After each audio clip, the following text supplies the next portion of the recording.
प्रश्न ऐसी दो संख्याएं ज्ञात कीजिए जिनका योग 27 हो और गुणनफल 182 हो।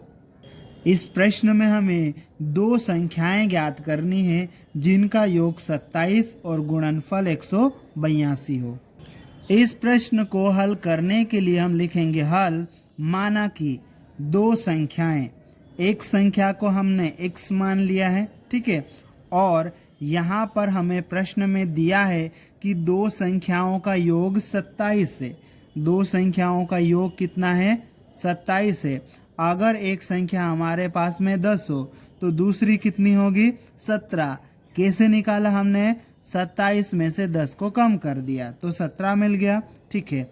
अगर दो संख्याओं का योग 27 हो और एक संख्या हमारे पास में 15 हो तो दूसरी संख्या क्या होगी? 12। 12 हमने कैसे पता लगाया? 27 में से 15 को घटा के, ठीक है। तो यहाँ पर हम इसी तरह से मानेंगे। एक संख्या को हमने x मान लिया, ठीक है, 10 की तरह 15 की तरह हमने x मान रखा है, ठीक है। तो दूसरी संख्या हमें कैसे मिलेगी? 27 में से इस x को घटा देंगे तो दूसरी संख्या मिल जाएगी। इस प्रकार से दूसरी संख्या क्या हो जाएगी? 27 माइनस x है, ठीक है। इस तरह से यहाँ पर हमने क्या माना है कि दो संख्याएं, पहली संख्या तो x और दूसरी संख्या 27 माइनस x है, ठीक है। अब प्रश्न क्या कह रहा है? इन दोनों का गुणनफल 182 हो। तो हम यहाँ लिखेंगे प्रश्नानुसार, और पहली संख्या और दूसरी संख्या दोनों को लिख के गुणा करेंगे तो कितना आएगा? 182 के बराबर। अब हम इसको आगे सोल्व कर लेते हैं। तो देखो x का अंदर गुणा हो जाएगा तो ये हो जाएगा 27x, और x का गुणा इस x के साथ में होगा तो माइनस x का वर्ग बराबर 182, ठीक है। अब हम क्या करेंगे? 182 को उठाकर इधर ले आएंगे, ठीक है, और x की घात 2 वाले को आगे लिख लेंगे तो ये माइनस x की घात 2, ठीक है, और ये प्लस 27x को पीछे लिख लेते हैं। इसको हम उधर लाएंगे तो माइनस का हो जाएगा, ठीक है। उधर ये प्लस का था, इधर आएगा तो माइनस का हो जाएगा, ठीक है। अब देखो आगे वाले का जो चिन्ह है ना, माइनस में नहीं होना चाहिए, ठीक है, ये प्लस में होना चाहिए। तो हम क्या करेंगे? चिन्ह बदल देंगे इसका, ठीक है। चिन्ह बदलने पर, और चिन्ह बदलना यहाँ पर ज़रूरी इसलिए है क्योंकि आगे वाले का चिन्ह माइनस में है ना, तो ये सोल्व करने में हमें थोड़ी सी दिक्कत देगा। तो हम क्या करेंगे? पूरे समीकरण का चिन्ह बदल देंगे। जब चिन्ह बदलेंगे तो सबके बदलेंगे, ठीक है।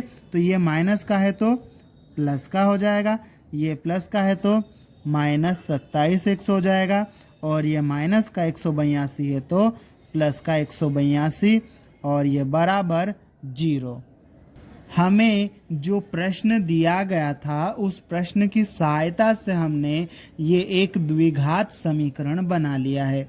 अब हमें इस द्विघात समीकरण को हल करके x का मान निकालना होगा, और इस द्विघात समीकरण को हल करने के लिए हम गुणनखंड विधि का प्रयोग करेंगे।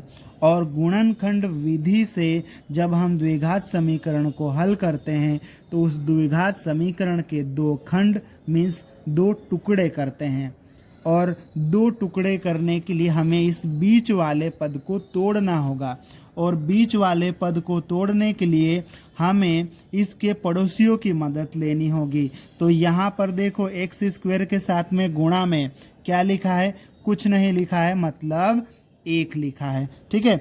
और यहाँ पर बराबर के जस्ट पहले अचर पद कितना है? 182।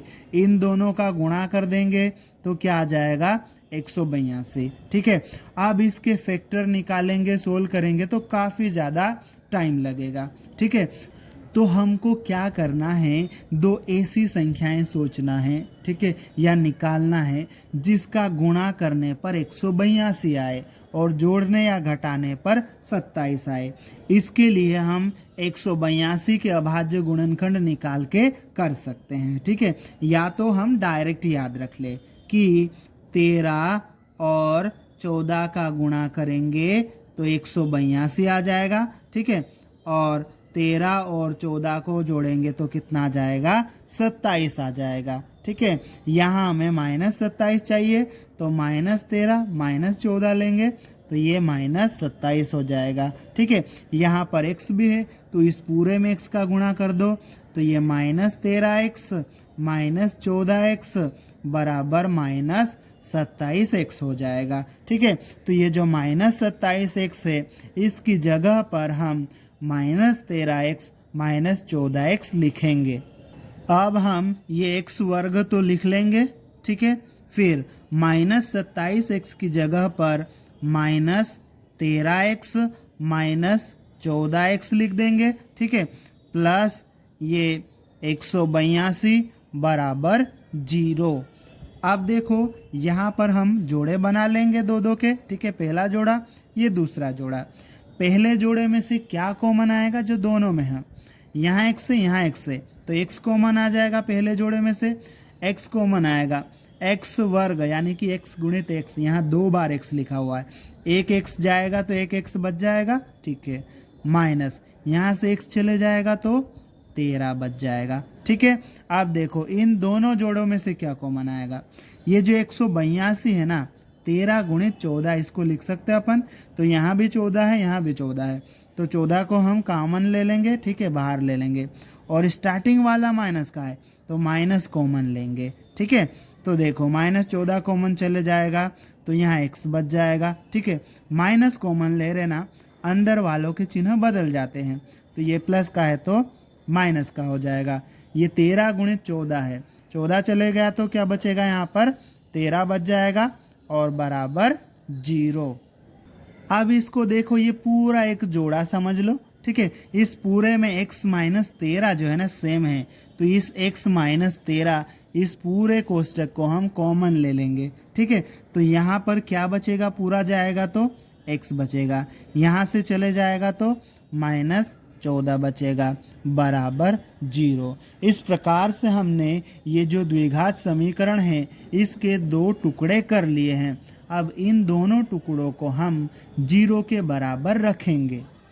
पहला ये जो टुकड़ा है इसको 0 के बराबर रख देते हैं। ठीक है, फिर या करके ये जो दूसरा टुकड़ा है इसको भी 0 के बराबर रख देंगे। ठीक है, यहाँ पर हमें x का मान निकालना, x इधर ही रहेगा, ये बराबर का चिन्ह, ये 0, 13 को इधर से उठा के उधर भेजेंगे, इधर माइनस का है, उधर जाएगा तो प्लस का 13 हो जाएगा।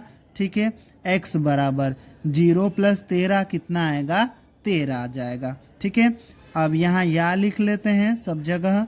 ठीक है, इसको भी सोल्व करना है, तो x बराबर 0, 14 को उधर से उठा के इधर भेजेंगे तो प्लस का हो जाएगा। ठीक है, और 0 में 14 को जोड़ेंगे तो ये 14 आ जाएगा। इस प्रकार से हमने x के 2 मान निकाल लिए हैं। ठीक है, अगर हम x बराबर 13 को एक मान ले तो पहली संख्या तो 13 हो जाएगी, फिर दूसरी संख्या निकालने के लिए 27 में से 13 घटाएंगे। ठीक है, तो 14 आ जाएगा, तो 13 और 14 उत्तर आएगा। ठीक है, अगर हम पहली संख्या को x बराबर 14 ले, ठीक है, तो फिर दूसरी संख्या निकालने के लिए 27 में से 14 घटाना पड़ेगा, तो कितना आएगा, 13 आएगा। मतलब कोई भी लो, 13 और 14 ही उत्तर आएगा। ठीक है, अतः 2 संख्याएं 13 और 14 है और यही हमारा उत्तर है।